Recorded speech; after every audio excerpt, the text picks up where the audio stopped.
It's 1955.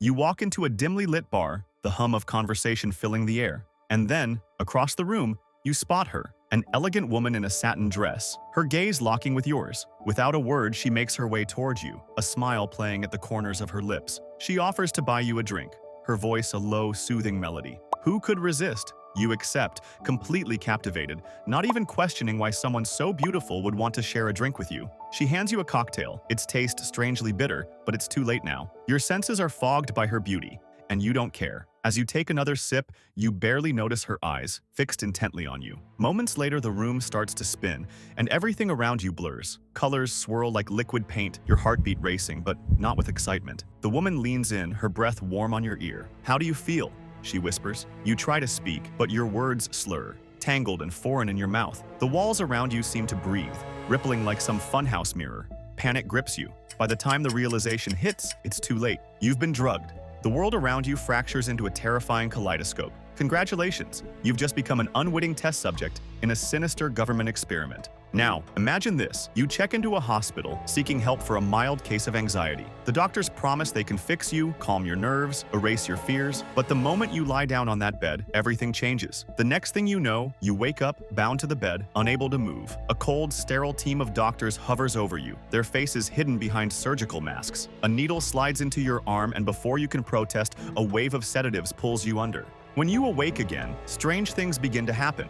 Your days blur together, endless drugs, electroshock treatments, and therapy sessions that leave you feeling like your mind is short-circuiting. At night, strange whispers fill the room. A voice repeats a single phrase over and over, burrowing deep into your thoughts until it's the only thing you can think about. After what seems like an eternity, they finally let you go. Your anxiety is gone, but so are your memories. You must relearn how to exist, how to be a person again, as if you're starting from scratch. You're an inmate in prison. Desperate for a way out, you volunteer for an experimental program. The promise is tempting, a cure for mental illness, and maybe even a reduced sentence. But what you didn't expect was that you'd be locked in a tiny cell, fed mystery pills every day. The pills are LSD. Soon, your mind shatters. You begin hallucinating, seeing rats crawl out of the walls and insects wriggling beneath your skin. Your screams echo through the cell, but no one answers. They're watching, taking notes, studying your breakdown. When the experiment finally ends, you're left broken, paranoid, and still in prison. The promised leniency, it never comes. You're back in your cell, your mind haunted by the monsters you saw. These aren't the plots of nightmares or horror films. They are the terrifying real stories of Project MK-Ultra, one of the most disturbing and covert CIA operations in history. And if you think you'd never fall victim to it, think again. Neither did they.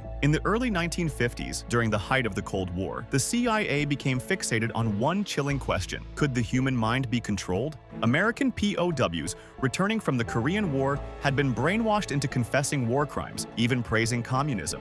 The CIA feared the Soviets or Chinese had unlocked a mind control weapon, and they were determined to find or create something even better. Enter MK-Ultra. In 1953, CIA Director Allen Dulles appointed Sidney Gottlieb, a biochemist with a penchant for poisons and potions, to lead the operation. Under Gottlieb's guidance, MK-Ultra became a sprawling, unchecked experiment. The CIA was willing to do whatever it took to answer their questions, and ethics were nothing but an obstacle. From the very beginning, the program was a nightmare. Gottlieb's team dosed unsuspecting individuals, prisoners, mental patients, anyone they could get their hands on, with LSD just to see what would happen. They attempted hypnosis, hoping to turn ordinary people into sleeper agents. They locked subjects in sensory deprivation tanks, pushed their minds to the brink with electroshock therapy, and tested bizarre gadgets that belonged more in a Frankenstein lab than a research facility. Consent, ethics, those concepts were irrelevant. For the CIA, the goal was simple: results. If you happened to be in the wrong place at the wrong time, like a bar where the CIA was observing, you could easily find yourself part of the experiment. It was a cruel, covert nightmare that many never woke from. The results were as horrifying as you'd expect. Lives were destroyed, some were lost. In 1953, Army scientist Frank Olson was secretly dosed with LSD by his colleagues. A few days later,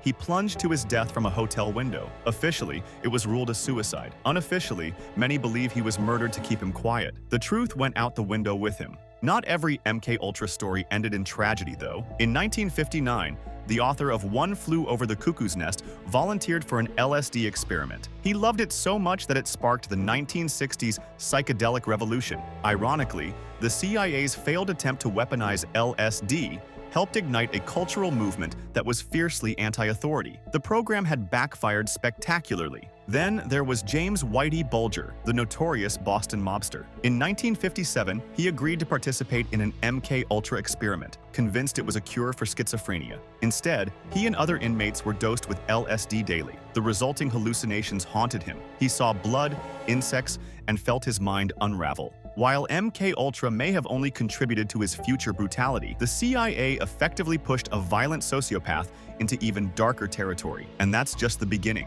MK-Ultra had 149 experiments, some of which seem straight out of a sci-fi film. The CIA wasn't just interested in drugs. They wanted mind-bending technology. They funded truth serum research, hoping to concoct a drug that would make people spill their secrets. They experimented with animal mind control, implanting electrodes into dogs' brains to make them move remotely. And they even ran Operation Midnight Climax, a program where sex workers lured men to CIA-run brothels, where they were secretly dosed with LSD and observed from behind two-way mirrors. In 1962, one scientist even gave an elephant LSD. The poor animal collapsed and had to be euthanized. But that was just another bizarre chapter in MKUltra's twisted history. By 1973, the CIA officially ended the program, but not before destroying much of the evidence. However, some records survived, and in 1974, a New York Times expose revealed the horrors of MKUltra to the public. The scandal was a black mark on the CIA's history, and it left behind a legacy of paranoia that still lingers today.